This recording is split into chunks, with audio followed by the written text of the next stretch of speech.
This time on Rat and Cat, springtime at the river cabin means our restoration project is kicking into high gear with a lot of new discoveries and a lot of hard work ahead.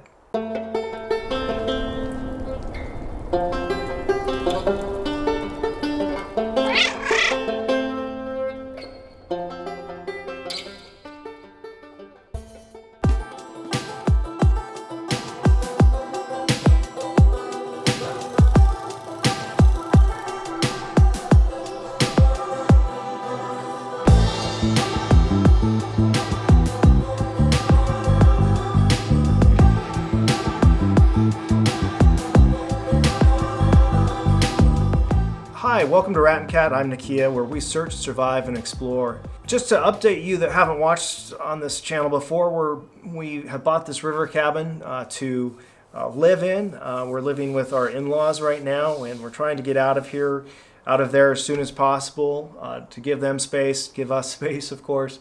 But this is a big project, and we've been kind of stuck through the winter, only being able to do certain things.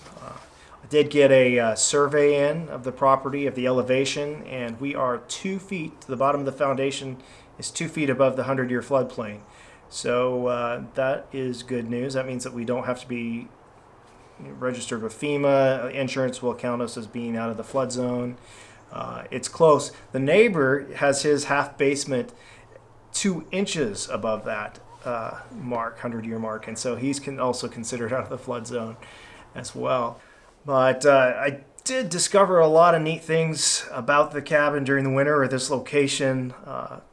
One evening I was out here working. I didn't have my camera here, just my cell phone, and I saw this glow over the mountains, and I thought it was maybe a ski resort that's over on the other side of the mountains there, but all of a sudden I looked over there and the moon had popped up and was just over the water and looked huge. I wish I had decent footage of it.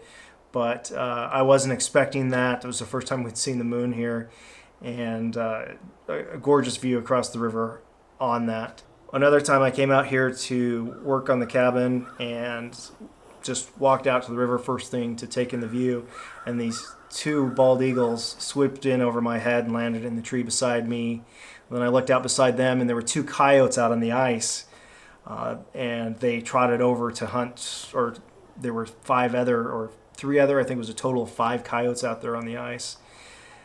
And again, I just pulled out my cell phone, I think, with them and took a quick shot of that as much as I could get it.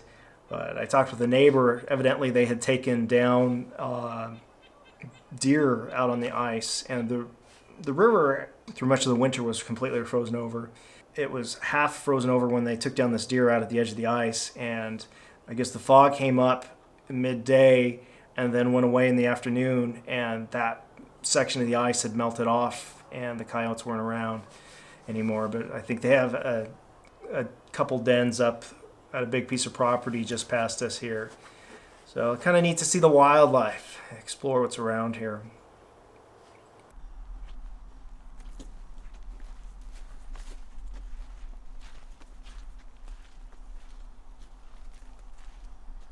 Now that the snow has melted away, we've made a lot of new discoveries just about the junk that's around, and I'm continually finding new stuff.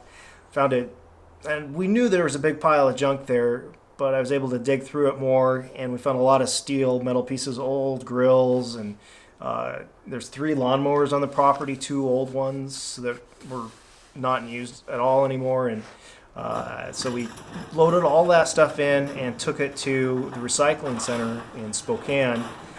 The recycling center also sells scrap steel, so I picked up some scrap iron to make the brackets that I need to put in the beams and the additional structural improvements that the engineer has asked us to do or told us we need to do. So I'm going to weld those up. Originally I was checking into having somebody do that for me. It was going to cost $300, which isn't too bad, but I thought it'd be fun to kind of do it myself, and I picked up the scrap steel for $40 and earned $30 in the scrap steel that I sold. And my father-in-law helped me with that. He's a big help with that. I really appreciate that. And in that same trip, we got a big pile of lumber to start redoing the deck.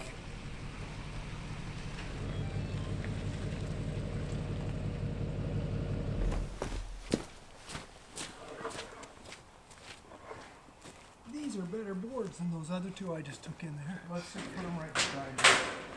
Oh, I'm just taking the 8-footers right now.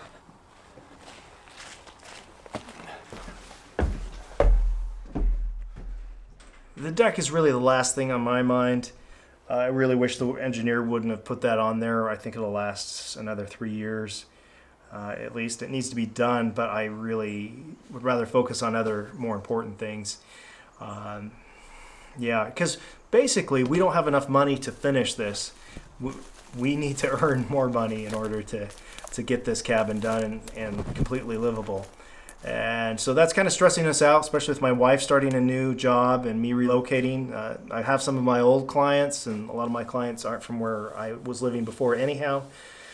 So, you know, we're just trusting that things will work out.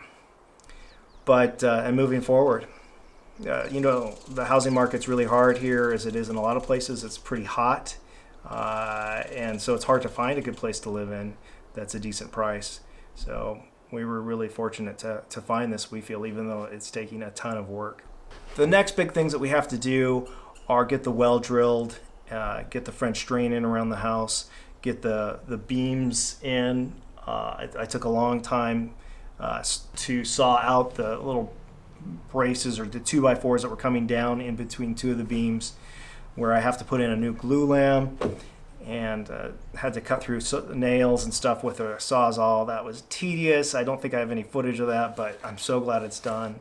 Got to get those brackets welded together, and then get the water into the house, get the electricity hooked up.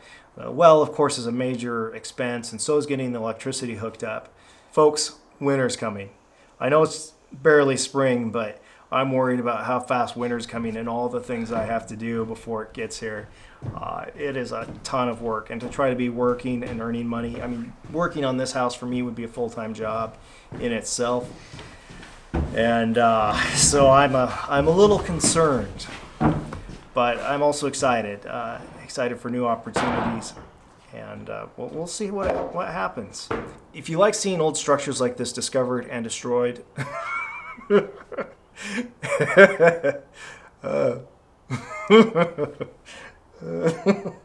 was a Freudian slip. If you like seeing old structures like this discovered and restored, you may like oh, I'm tired. You may like a video I made a couple years ago about the lost Forest Service shelter that was rediscovered and rebuilt by or refurbished by some volunteers in the Gifford Pinchot National Forest. The link is right here to that video. I look forward to reading your comments below. Until next time, I'm Nikia, and this is Rat and Cat.